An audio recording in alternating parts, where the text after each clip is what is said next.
Thought Bubble Audio.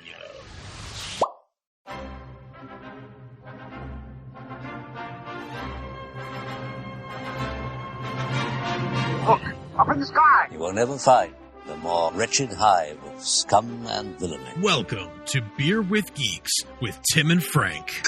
Who are you? I'm Batman. I am Iron Man. Your friendly neighborhood Spider-Man. Hi, Christopher. I'm Nero. My name is Inigo Montoya. You're a wizard, Harry. A couple of guys with a couple of beers and a whole lot of pop culture nostalgia. Make it so, number one. Ladies and gentlemen, the Beatles. Named the dog Indiana. Life finds a way. I am serious. And don't call me Shirley. Now sit back and crack open a cold one, because it's time for Beer with Geeks. It comes in paints. Shaken, not stirred. Great Scott! I was way off. I knew it started with an S, though.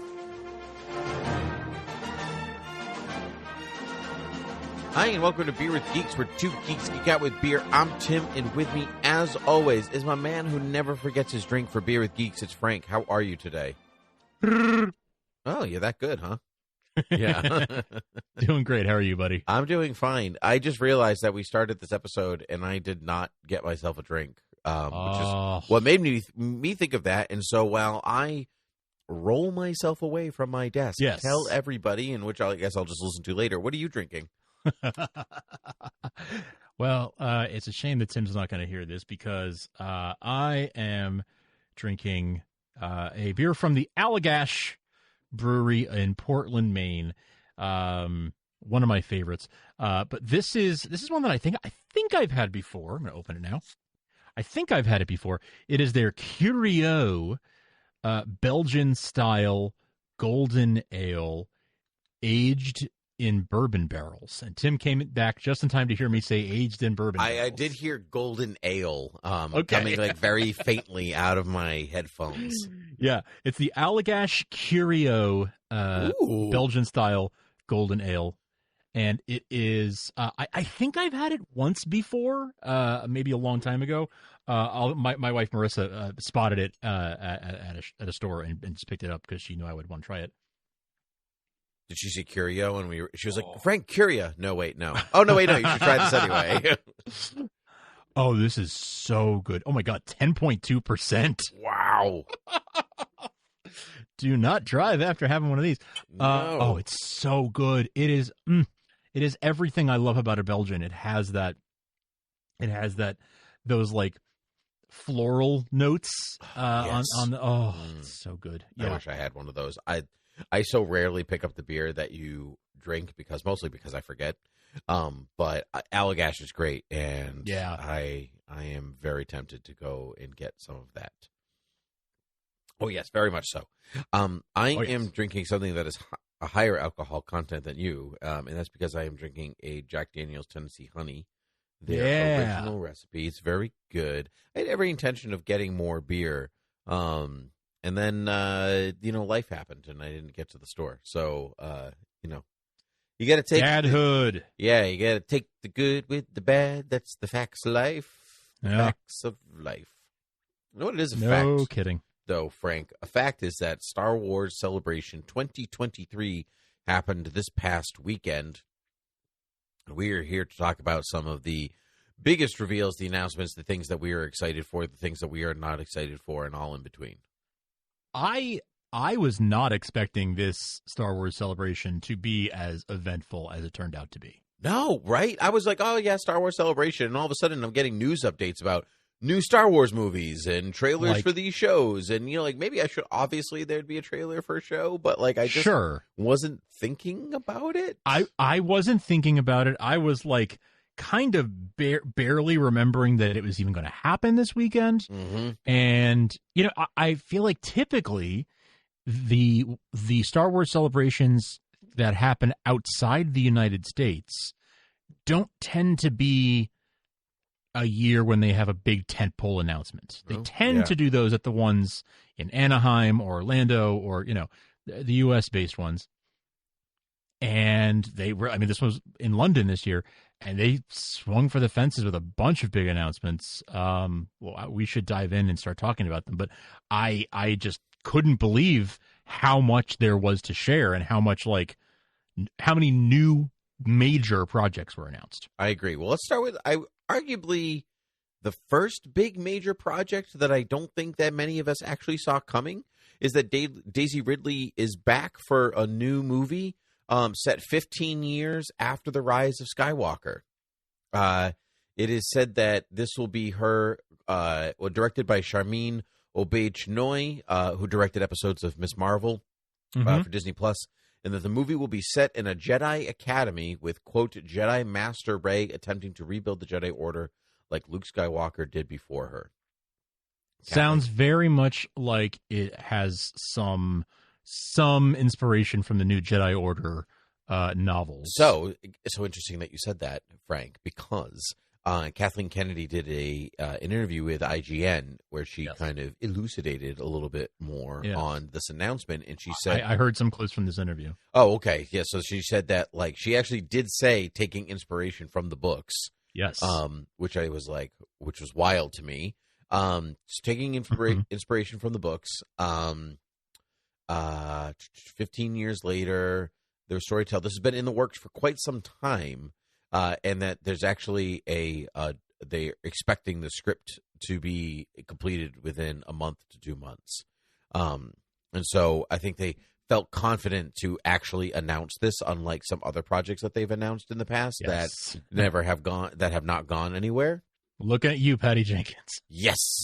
Yeah. Although she did say that the Rogue Squadron is still a possibility even without Jenkins. It's one that they talk about, so they talk about it a lot. It comes up a lot. Yeah, I'm sure it does. But so this is, truthfully, I'm very excited about this because I like Rey as a character, and I thought she got shortchanged in a big way. Yeah. I think we've already talked about how just if they had a plan for a whole trilogy going into it, they would have, things might have turned out much differently. I don't think I hate the prequel trilogy as much as sequel trilogy as much as a lot of fans do. But I did find a lot of it. Yeah, it didn't deliver in all the ways that we might have hoped because it wasn't planned out in advance. I thought that Daisy Ridley was a shining star in that trilogy and wasn't always given the best stuff to work with. I think in The Force Awakens, she was absolutely radiant. And I figured this would happen sooner or later. I thought it would be another 10 years or so before that would happen. I thought they were going to let things sort of settle and cool and then sort of come back when the nostalgia factor was there for the sequel trilogy. Mm-hmm. But I don't mind that they have a plan in place. I agree. And I had thought of it that way, but I also thought of it this way, in that the Disney monster, the corporation itself, has invested a lot of money in the sequel era aesthetic, in the Star Wars land, and parks and toys and all this different stuff. And so it is to their benefit financially to make good on the stuff they've already created instead of waiting it out, instead of going backwards. Absolutely. I think you're spot on with that. I think they also they purchased Lucasfilm to make movies, and Disney Plus then came along, and a lot of Star Wars properties happen to be a very good fit for Disney Plus, but they purchased Lucasfilm to make movies. Mm-hmm. Kathleen Kennedy is a legendary movie producer. That is why she's there. Mm-hmm. There are some rumors suggesting that Bob Iger being back as CEO of Disney kind of gave her an ultimatum that she needs to start producing big screen features or she's out. I can see how that rumor could have some merit, but if these projects clearly have been in the work before Bob Iger returned, and so maybe they were a little bit more fast tracked, or that there was more pressure on them. Yes, but obviously, I still think these were things that they were happening before Bob Iger returned. Definitely, yes. One last thing on this is that two things. For Daisy Ridley, who when Rise of Skywalker was over, she was pretty much like, no, I'm good. Like, I'm over it.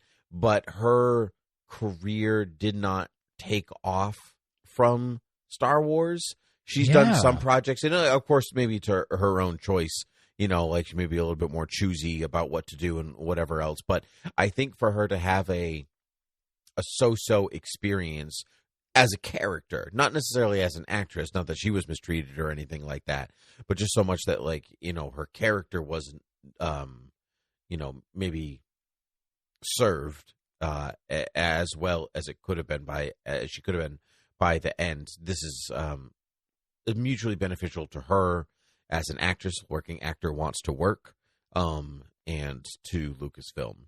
I shared this announcement with a few friends of mine, and one of them said, "Oh, so they're giving her the storyline they should have given Luke in the first place." It's kind of true, yeah. And I said, yeah, that's probably true, but you know what? That bed has been made. Yes, and exactly. There's really nothing I can do about it. And it's not that Luke doesn't rebuild the Jedi Order. He does. We just don't see it. Like, we see it destroyed on the in-between.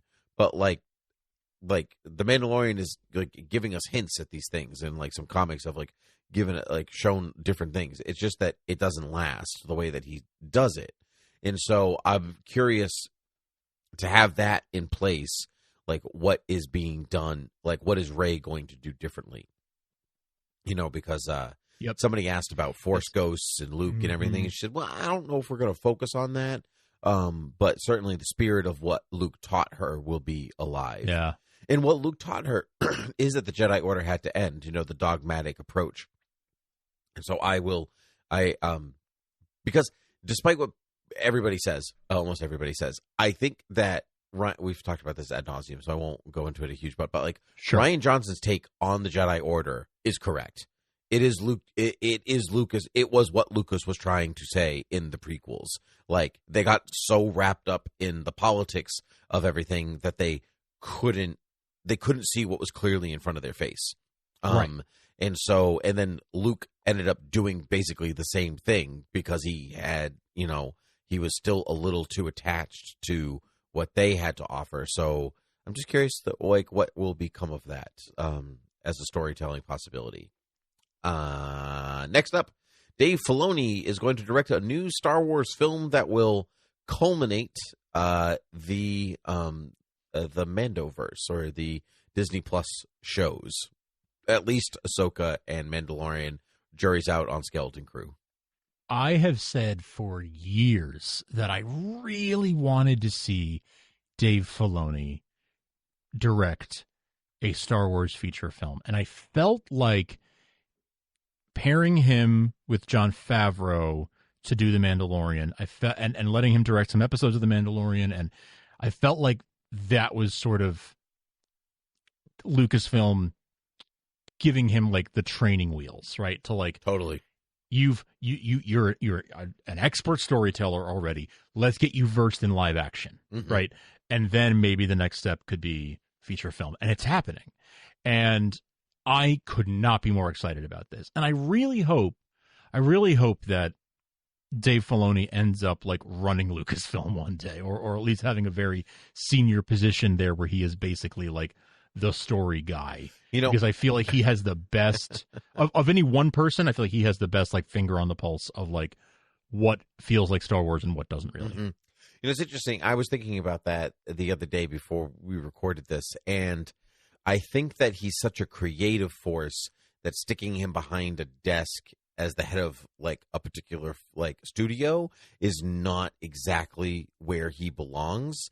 Like, senior position, yes, but I think that they're obviously paying attention to what he's selling, right? Yes. Between The Mandalorian and then branching into Ahsoka and then Skeleton Crew and like Bad Batch, and like he's got his fingers on all of these things. And so I, like you, am just so thrilled that they're kind of giving him, this to do. Yeah, especially after the Ahsoka teaser, which we'll talk about in a bit, because by goodness does that look just like the Clone Wars brought to life. Gosh. Yeah, it looks like And the Clone Wars and Rebels, and, like actually Rebels particularly, like that opening shot. We'll talk about it. Let's talk about it right now. Who cares? Might as well. That opening shot of the teaser is just Rebels. Like the color palette and the ratio, like all like the depth of focus, where the horizon, like all of it is Rebels. And that is just really exciting. And that doesn't even include that some of the cast of Rebels are making their way into live action. I know. Right? So, like, we've already seen, this is a slight spoiler for The Mandalorian, but we've seen a Zeb cameo in The Mandalorian. And we have Hera Syndulla joining us, Mary Elizabeth Winstead, Star Wars connection. She is the wife of Ewan McGregor. Yes. And so, and we have Sabine Wren, also joining us in our Star Wars adventuring, chopper, Yes. Yeah. Love to see these characters coming to live action. We got an Ezra hologram. Yes, we got there was an Ezra hologram. Do you know David Tennant is also in this show? Yes. Yeah. I'm so psyched. Yeah. He is the droid teacher Huyang in the series. And continuing with the Rebels, but also the expanded universe, Lars Milkinson is reprising his role as Grand Admiral Thrawn from Star Wars Rebels. Yes. Brother of Mads Milkinson. Yes, that's right. Yeah, who also would have made a great Grand Admiral Thrawn. Yeah. I'm just very excited about this whole thing. I just think it looks absolutely spectacular. I'm so excited. They actually said the phrase "heir to the empire," like it's happening. Right. I know. Actually, so I read a thing that Dave Filoni contacted Timothy Zahn to be like, let's talk Thrawn, because we have to get this right. Like this is one of those characters that the love of Thrawn goes far beyond like a small fan base or just a little books or whatever. You're talking about Rebels fans, you're talking about original trilogy fans, expanded universe fans, like they're everywhere. And so I like that's Filoni style, like yeah. So let's get you in on this. So I love that. Also, Ray Stevenson, who I did not know was going to be in the show, is one of the villains of the show. Two lightsaber wielding dark-ish Jedi. Mm-hmm. So did you notice that their lightsabers were slightly different, like a different shade of red? I didn't really pick up on that. That's interesting. Yeah, so something about it, I was like, I was like, that looks cool, but it's different. It's I can't quite put my finger on it. And then I saw that Dave Filoni was like, yeah, it's actually kind of orange, and there's a reason for that. Ooh. And I was like, oh, because now you've got not quite Sith versus not quite Jedi. Yeah. Ahsoka, right? Because she left the Jedi Order. She's not really a Jedi, so to speak, right? And sure. so, so you have different types of Force wielders against each other, right? Not fully Sith, not fully Jedi, something in between. So you have white sabers versus orange sabers and like all this stuff. Like how very exciting. How very exciting indeed. Oh, so excited.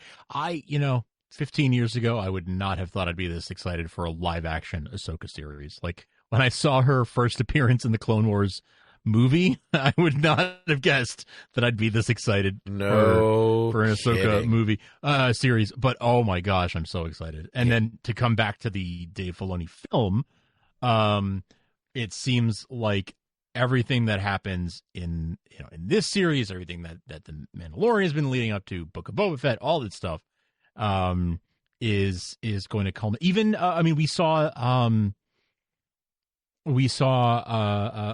Mothma in that trailer, so there's an Andor connection too. Like, I'm just like all of this stuff that we've been seeing on these Disney series is coming to a head in this film that our friend Filoni is going to be directing, and I'm just like I said, I've been excited at the idea him possibly directing something one day, and now it's happening, and the material that he has to work with, all the stuff that's leading up to it. Oh, I'm so excited, like, for him as somebody who's followed him for a long time, and excited as a fan. And I guess I just hope that they are able to maintain that, like, mass appeal, and that it's not the kind of thing where, oh, if you don't watch, 15 seasons of Disney Plus shows, you're not going to know what's going on. I hope they can sort of thread the needle, because to your point, it appeals to so many different Star Wars fans of so many generations. I hope that it has that, like, sort of mass appeal that you can be like, yeah, I've seen a Star Wars movie before, and, like, come in off the street and still enjoy it. Truthfully, I think it will. That's, like, my take on it. I think it will. Yeah. I think it will. I think that too much is riding on it not to go in that direction.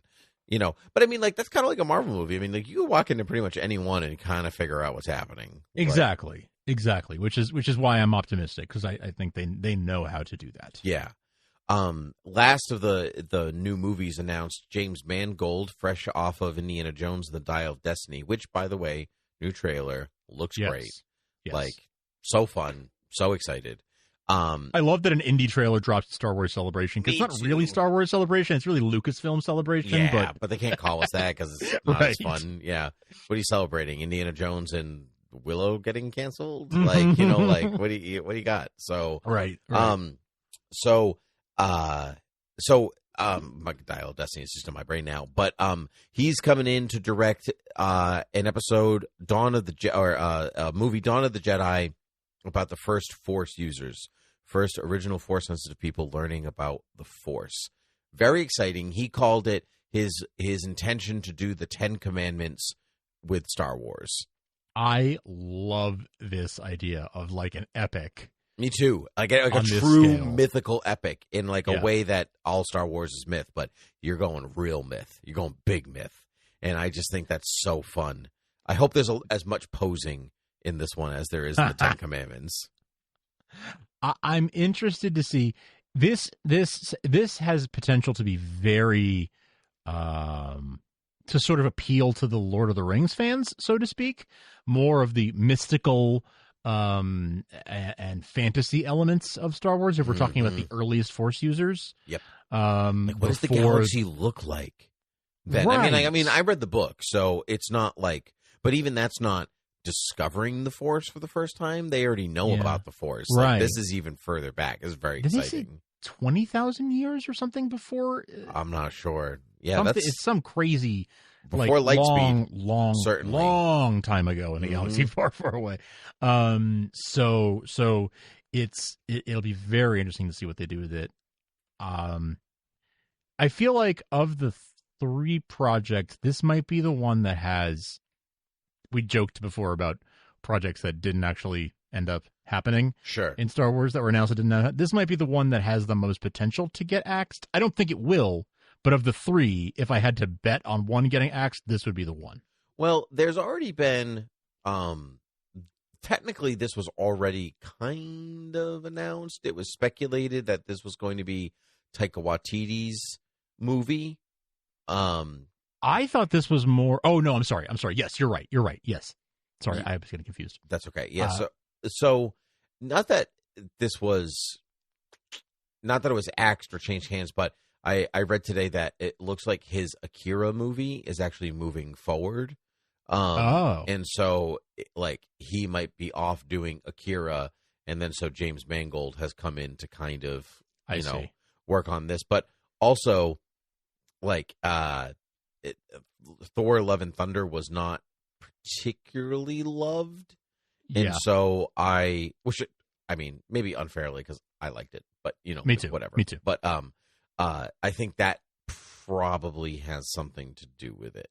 I would guess you're right. As far as I know, they maybe it was one of the IGN interviews. I don't remember, but Kathleen Kennedy sort of said, like, no, it's still, he's just he's working on other projects right now, but he's still.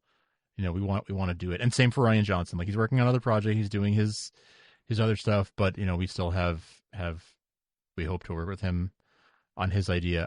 I was getting confused when you mentioned Taika, because I think the Rey film started out as the Damon Lindelof project that he walked away from. Interesting. And it sounds like he came up with this story, and at some point someone said, what if it was Ray? Like, what if the main character was not... He wanted to do it about a different character, a new character.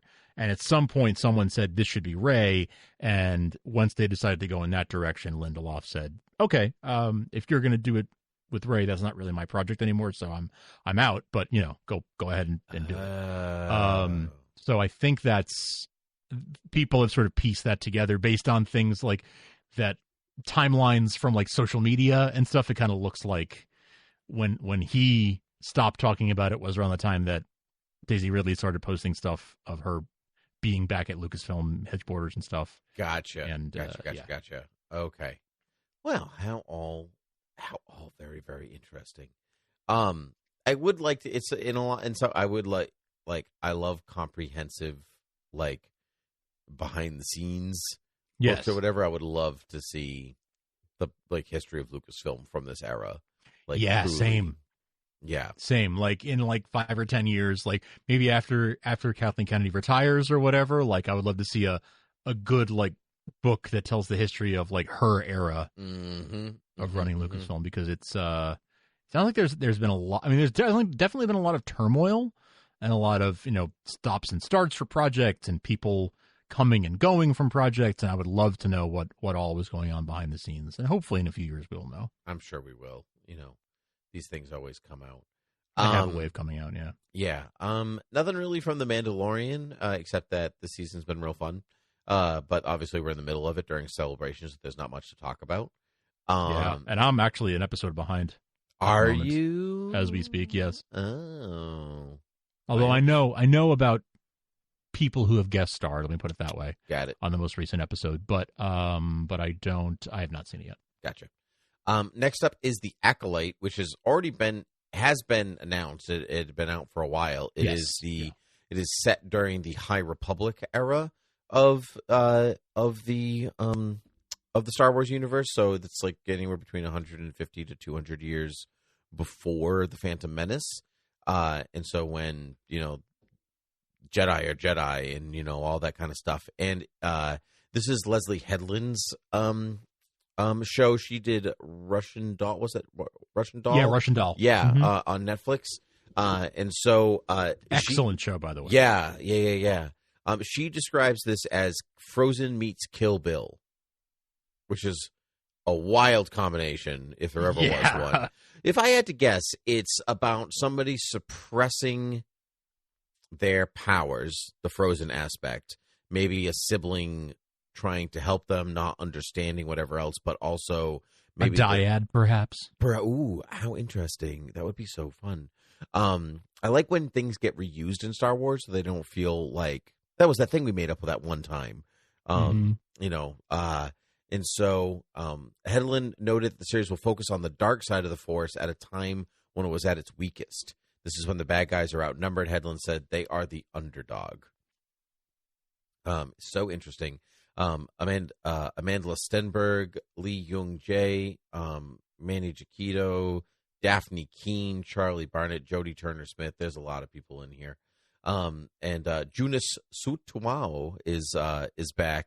He normally plays Chewie, but he gets to be a Jedi this time. Yeah, very cool. And Carrie Ann Moss was who is in it was shown utilizing her Force powers. And one of the actresses, I don't know who it is playing a character. So there's in the High Republic books, there's a Jedi who was made a Jedi Knight just when she was a teenager. She surpassed all her classes, whatever, blah, blah, blah. She's 12 or 13 and she's already a Jedi Knight. And in that character is in this show as an adult. Which is very cool. Again, I like it when things come together like this. So it looks like Lee will star as Jedi Master alongside Kelnaka, the first ever live-action Woody Jedi, who will be played by Sutamo, the actor behind Chewie. So he's not just playing a Jedi, he's playing a Wookiee Jedi, which is very fun.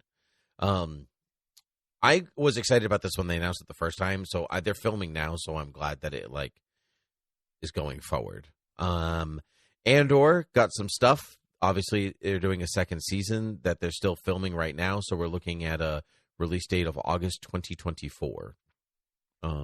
Is the second season going to be the final? Because I know initially there was talk of a third. Just two. But they now decided it's just two. to combine, even before one came out, they decided to combine one and two and three together. And it's same idea where I think it's like every 3 episodes is a contained arc, but there's going to be time jumps between every arc, so you basically catch up to Rogue One through the second season. Sure. And I'm very excited about this. I loved Andor. It was so good.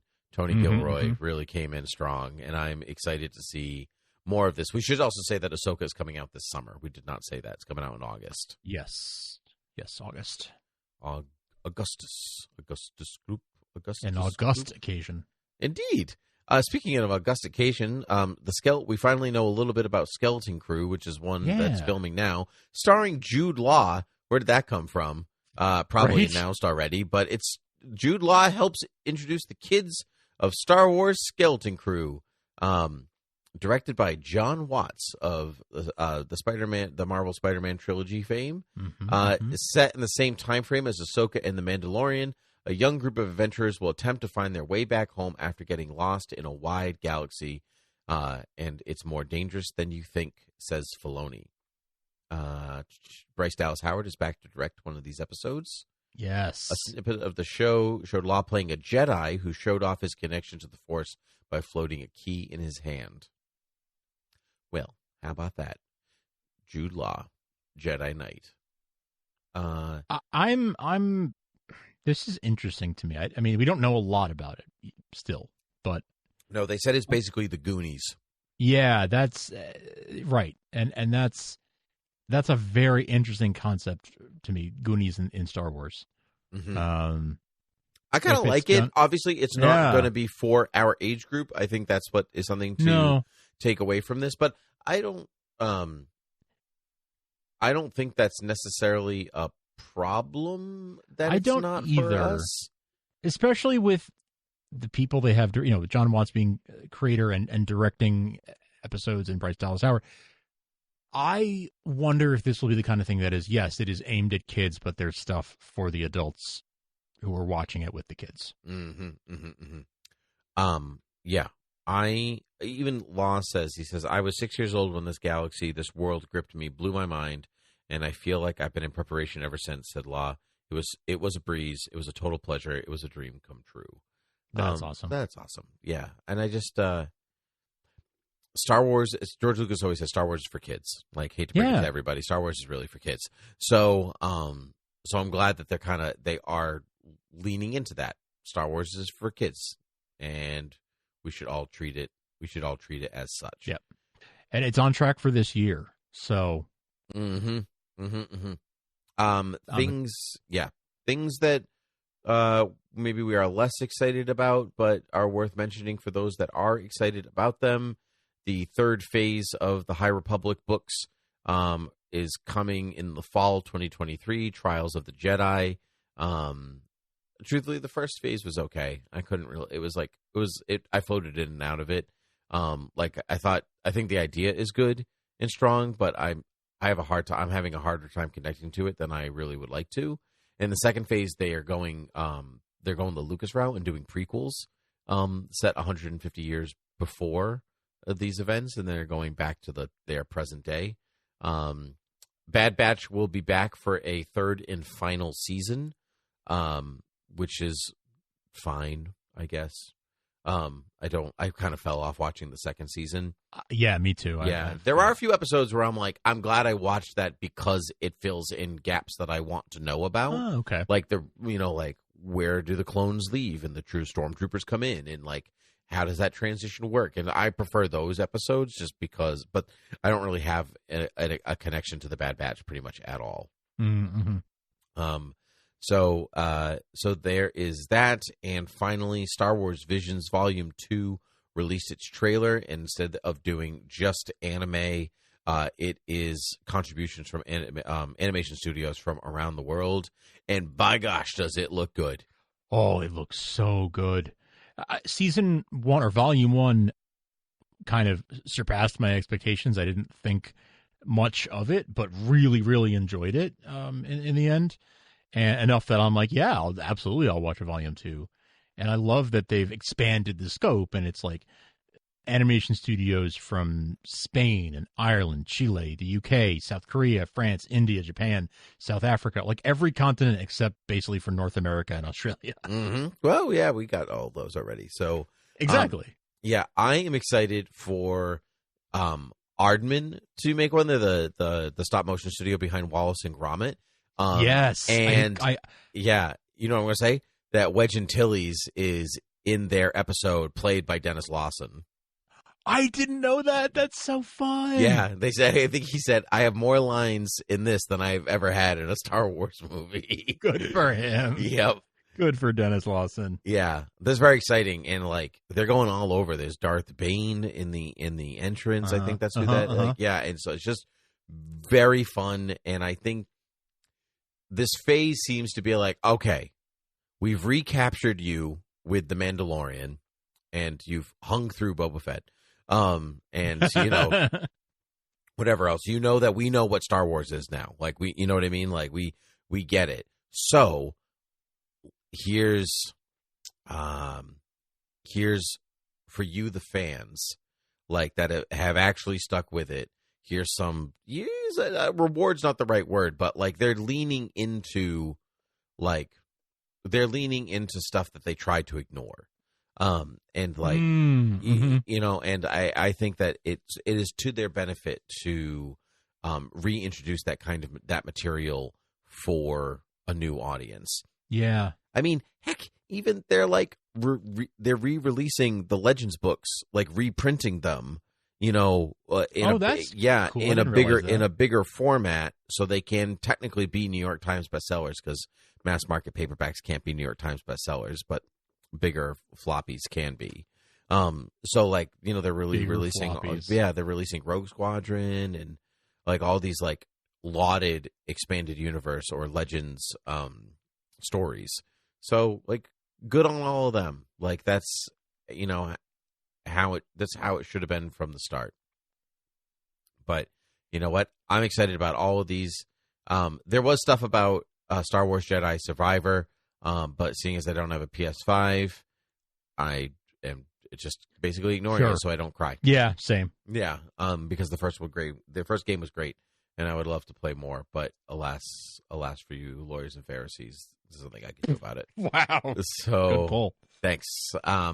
But I think that's all we have time to talk about today. Frank, is there anything you'd like to add? Just that folks can find us at beerwithgeeks.com. You can support us at patreon.com/thoughtbubbleaudio. You can rate and review us and subscribe in wherever you get your podcasts. And you can email us at beerwithgeeks@gmail.com. Very good. Frank, it is a pleasure to talk Star Wars with you as always. I'm excited to watch these movies with you from afar, probably. And I just thought that we're going to see more BB-8. That didn't occur to me until right now. How exciting. And so I hope all that is very true. And I freaking love Star Wars so much, Frank, just like I love you. So until next time, cheers. Cheers. May the cheers be with you.